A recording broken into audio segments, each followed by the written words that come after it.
प्यारे बच्चों, आज के इस वीडियो में हम विटामिन के अंतर्गत दूसरी टाइप की विटामिन का अध्ययन करेंगे।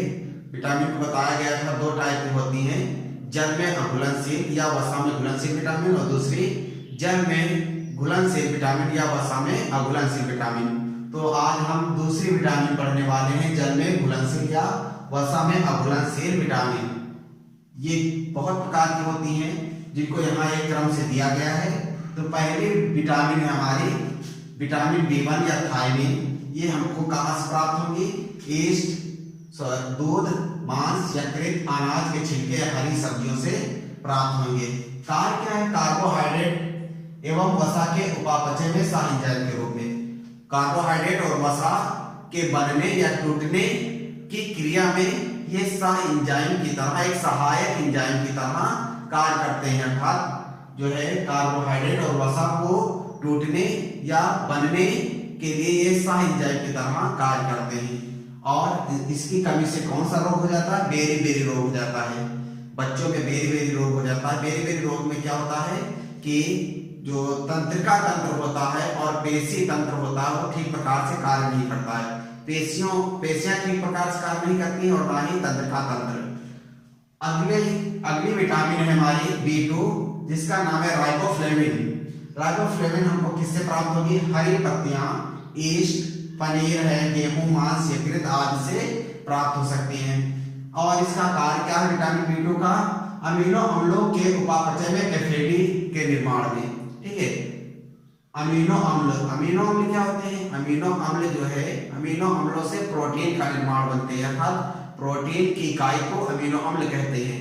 तो अमीनो अम्लों के उपापचय अर्थात अमीनो अम्लों के बनने या अमीनो अम्लों के टूटने में सहायक कौन सा तत्व होता है? FAD। तो FAD को ये सहायक जो है सहायता प्रदान करता है विटामिन B2 FAD के निर्माण में। FAD के निर्माण में विटामिन B2 कार्य करता है, जिससे FAD अमीनो अम्लों का उपापचय करता है। ठीक है, और इसकी कमी से कौन सा रोग हो जाता है? कीलोसिस हो जाता है। और दूसरा है ग्लोसाइटिस। इसमें कीलोसिस का अर्थ होता है जो है ओंठ फटना, ओंठ फट जाते हैं। और ग्लोसाइटिस में क्या होता है? त्वचा पर पपड़ियां पड़ जाती हैं। ठीक है, अगला करते हैं विटामिन B3। ग्लोसाइटिस का अर्थ होता है जीभ में सूजन होना। ठीक है, जीभ में सूजन आ जाना। अगले विटामिन B3 जिसका नाम है निकोटिनामाइड या निकोटिनेमाइड। इससे किससे हमको प्राप्त होगा? टमाटर है, दूध है, मांस है, अंडा है, यकृत है, ईस्ट है। ठीक है, और इसका कार्य क्या है? उपापचय क्रियाओं में सह एंजाइम के रूप में। शरीर के अंदर जो भी बनने या बिगड़ने वाली जितनी भी क्रियाएं हैं, तो उन क्रियाओं के लिए विटामिन B3 निकोटिनामाइड ये सहायता करता है, मदद करता है, सह एंजाइम के रूप में कार्य करता है। और इसकी कमी से कौन सा रोग हो जाता है? डर्मेटाइसिस, अर्थात त्वचा रोग हो जाते हैं। त्वचा पर पपड़ियां पड़ जाना, दाग धब्बे पड़ जाना, दाग जैसे सिम्टम्स या लक्षण दिखाई देते हैं। और अगला है विटामिन B5 पेंटाथेनिक जिसे कहते हैं।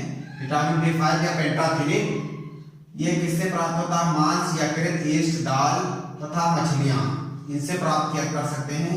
इसका भी कार्य क्या है? कार्बोहाइड्रेट एवं अमीनो अम्लों के ऑक्सीकरण में। ठीक है, कार्बोहाइड्रेट और अमीनो अम्लों का ऑक्सीजन की उपस्थिति में क्रिया जो होगी उसको ऑक्सीकरण क्रिया कहेंगे। और यह क्रिया किसकी उपस्थिति में कार्य करेगी? विटामिन B5 की उपस्थिति में। अर्थात कार्बोहाइड्रेट और अमीनो अम्ल का ऑक्सीजन के उपस्थिति में जो ऑक्सीकरण क्रिया होगी उस क्रिया में विटामिन B5 भी अपनी भूमिका निभाएगा। और इसकी कमी से कौन सा रोग हो सकता है? पेलाग्रा। क्या होता है? त्वचा पर पपड़ियां पड़ जाना, त्वचा पर पपड़ियां पड़ जाती हैं। ठीक है, अगला है विटामिन B6 पायरिडॉक्सिन। तो पायरिडॉक्सिन जो होता है किससे प्राप्त होगा? शुष्क फलों से, दूध, सब्जियां हैं, मांस है, मेवा है, ईस्ट है। इन सभी तत्वों से हमको विटामिन B6 या पायरिडॉक्सिन प्राप्त होगी। और इसका कार्य क्या है? अमीनो अम्ल तथा प्रोटीन के उपापचय में। इसका कार्य क्या है? प्रोटीन और अमीनो अम्लों के उपापचय का, अमीनो अम्लों से प्रोटीन के बनने की क्रिया या प्रोटीन के टूटने से अमीनो अम्लों के बनने की क्रिया। ठीक है। तो इन दोनों क्रियाओं के लिए ये जो है विटामिन B6 अपनी भूमिका निभाता है और इसकी कमी से कौन सा रोग हो जाता है? एनीमिया रोग हो जाता है, अर्थात रुधिर की कमी हो जाती है। अगला है विटामिन B12 जिसका नाम है साइनोकोबालैमिन, ठीक है, साइनोकोबालैमिन विटामिन B12। ये किससे प्राप्त करेंगे? यकृत, मांस, मछली, दूध, अंडा इनसे प्राप्त करेंगे और इसका काम क्या है? लाल रक्त कणिकाओं का निर्माण करना। और इसकी कमी से कौन सा रोग हो जाएगा? रुधिर क्षीणता। जैसे ये लाल रक्त कणिकाओं का निर्माण करता है, जब ये विटामिन शरीर में कम इसकी कमी होगी तो लाल रक्त कणिकाएं नहीं बनेगी, अर्थात रुधिर की कमी हो जाएगी, रक्त क्षीणता अर्थात रुधिर की कमी हो जाएगी। अगला है vitamin C ascorbic acid. Vitamin C ascorbic acid ये जो है किससे हमें प्राप्त होगा? नींबू है, आंवला है, मौसमी अर्थात खट्टे फलों से, हरी सब्जियां हैं, शिमला मिर्च आदि से प्राप्त होता है। इसका काम क्या है? क्रेब्स चक्र में सहायता करता है। हमारा जो विटामिन C है ये क्रेब्स चक्र क्या होता है? माइटोकॉन्ड्रिया के अंदर ऊर्जा के निर्माण के चक्र को क्रेब्स चक्र कहते हैं।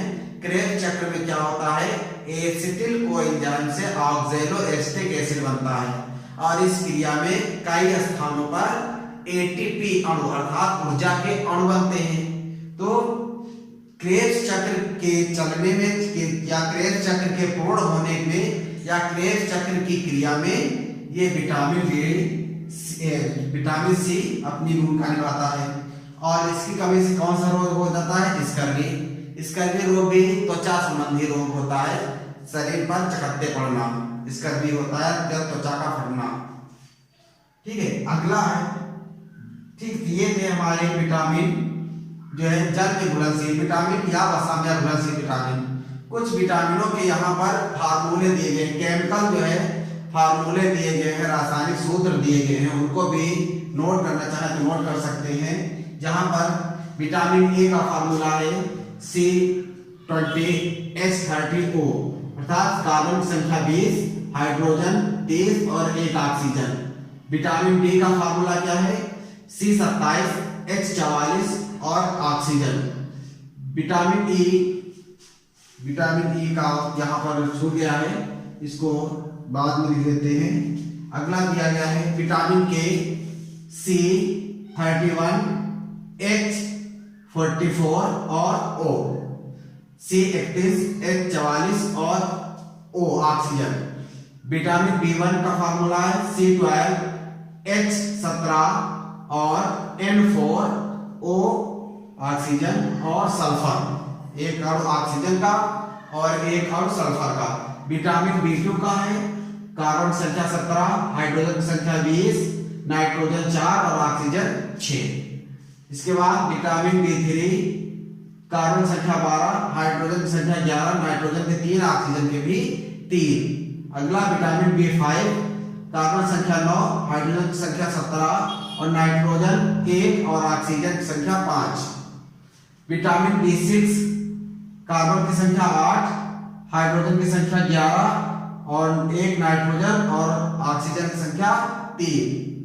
अगला है विटामिन B7 कार्बन संख्या 10, हाइड्रोजन की संख्या 16, नाइट्रोजन की संख्या 2 और ऑक्सीजन की संख्या 3 तथा 1 सल्फर का। यहां पर दिया गया है विटामिन B9। तो विटामिन B9 का कितना है? कार्बन की संख्या 19, हाइड्रोजन की संख्या 19, नाइट्रोजन की संख्या 7 और ऑक्सीजन की संख्या 6।